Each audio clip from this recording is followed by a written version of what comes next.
युद्ध का खेती पर क्या प्रभाव होगा।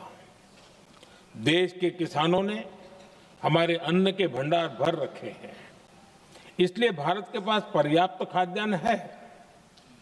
हमारा ये भी प्रयास है कि खरीफ सीजन की ठीक से बुआई हो सके।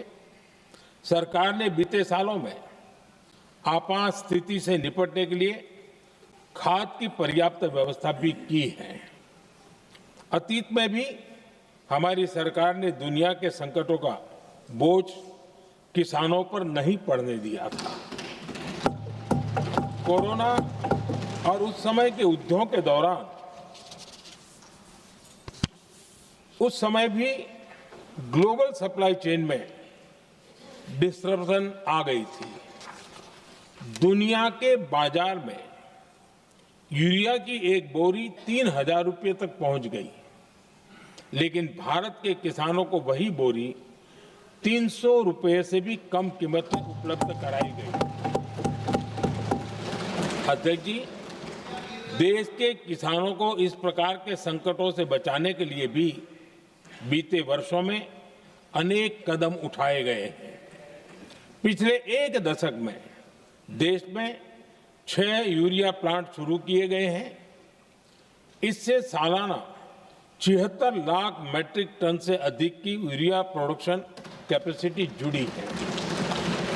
इस दौरान डीएपी और एनपीकेएस जैसी खाद का घरेलू उत्पादन भी करीब 50 लाख मैट्रिक टन बढ़ाया गया है। इतना ही नहीं, तेल और गैस की तरह खाद के आयात को भी डाइवर्सिफाई किया गया है। ऐसे ही डीएपी और एनपीके के आयात के लिए भी हमने अपने विकल्पों को विस्तार किया है। अध्यक्ष जी, सरकार ने देश के किसानों को made in India nano urea का विकल्प भी दिया है।